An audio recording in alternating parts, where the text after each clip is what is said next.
वैभव जोशी नावाचे एक प्रसिद्ध गझलकार आहेत आणि ते आपल्या एका शेरामध्ये असं लिहितात, ठेव तुझ्यातील बाजूला देव आई, जेवलेत आता सारे जेव आई.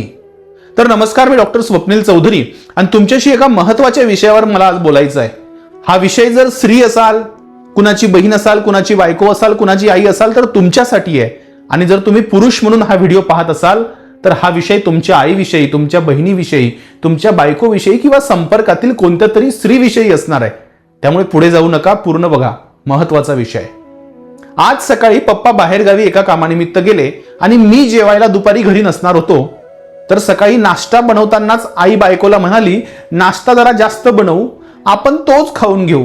हे दोघंही आज घरी जेवायला नाही, त्यामुळे आज दुपारी काय जेवण बनवायचं नाही. हीच सेम घटना मी जेव्हा कुठेतरी बाहेरगावी कार्यक्रमासाठी जातो आणि फोन करून बायकोला विचारतो, आज जेवण काय केलं, तर ती सांगते, सकाळी नाश्ता भरपेट केला होता, त्यामुळे आता रात्री काहीतरी खायचं ते बघेल. घटना दोन वेगवेगळ्या आहे, घरात माझ्या घडलेल्या आहेत, पण याचा जर आपण विचार केला तर या प्रत्येक घरात घडणाऱ्या घटना आहेत. घरातला पुरुष बाहेरगावी असला किंवा घरी जर जेवायला कमी व्यक्ती असतील आणि फक्त घरात स्त्रिया असतील तर या घरातल्या स्त्रिया जेवण बनवत नाहीत, उपाशी राहणं पसंत करतात. मगाच्या घटनेमध्ये सकाळी मी आईवर चिडलो आणि म्हटलं की तुम्हाला हा कंटाळाच आहे का बनवायचा. आणि मग मी जिना उतरून पायऱ्यांनी जेव्हा खाली यायला लागलो, मी सहज विचार केला की माझ्या घरात जेव्हा माझे काही मित्र यायचे, 10-12 जरी मित्र असले तरी ते कधी बिना जेवणाचे गेलेले मला आठवत नाही. आणि तसंच माझ्या आईच्याच तालमीत पट्ट शिष्य म्हणून तयार होत असलेली माझी बायको, तिनेही कधी आमच्या घरी कोणी आलं तर ती उपाशी जाऊ देत नाही. मग 10-12 मित्रांचा स्वयंपाक करणाऱ्या माझी आई, बायको, बहीण या स्वतःसाठी थोडंसं जेवण बनवायचा खरंच कंटाळा करत असतील का? तर मित्रांनो, नाही, त्यांना कंटाळा नसतो. तमाम स्त्रीवर्गाची माफी मागून एक सांगायचंय, घरात पुरुष नाही म्हणून जेवण बनवायचं कामच नाही किंवा काय बनवत बसायचं जेवण असा विचार करत आहात. यातून कुठेतरी एक गंभीर घटना घडते, ती आहे तुमच्या आरोग्याशी. तुम्ही सकाळी उठल्यापासून गरम पाणी आंघोळीचं करेपासून ते संध्याकाळी गोळी देताना किंवा अंथरूण घालताना शेवटचं काम जेव्हा तुम्ही करता तिथपर्यंत सतत राबत असतात. तुमच्या लेखी विश्रांती म्हणजे गुन्हा असतो. आणि मग हे सगळं करत असताना तुम्हाला जी एनर्जी लागते ती एनर्जी तुमच्या जेवणात न मिळते, तिथेही तुम्ही टाळाटाळ करतात. जेव्हा की इतरांना चांगलं चांगलं बनवून देताना तुमच्यामध्ये खूप उत्साह असतो. आवडीचे पदार्थ मुलाला, नवऱ्याला, भावाला करून खाऊ घालताना तुमच्यामध्ये खूप उत्साह असतो. पण मग स्वतःच्या जेवणाकडे हे दुर्लक्ष का? एक महिला म्हणून आज माझ्या ओपीडी मध्ये जर सर्वाधिक रुग्ण कोणते असतील तर मोतीबिंदूनंतर दुसरे सर्वाधिक असणारे रुग्ण आहेत डोकेदुखीचे. आणि तेव्हा ज्यांची मी हिस्ट्री घ्यायला जातो तेव्हा कळतं. आणि मग हिस्ट्री घेताना सकाळी उठल्यावर काय, तर आंघोळ पाणी, मुलांचं आवरणं, मुलाचा टिफिन करून देणं, नवऱ्याचा टिफिन करून देणं, त्यानंतर काय, उरलेला असेल तर नाश्ता करणं, नाहीतर उपाशी पोटी 12-1 पर्यंत कामं करत राहणं. मग 12-1 वाजता जमलं तर जेवणं. म्हणजे सकाळी उठल्यापासून 12-1 पर्यंत जो उपाशी असताना आणि कामाचा वेग तुमचा डबल आहे.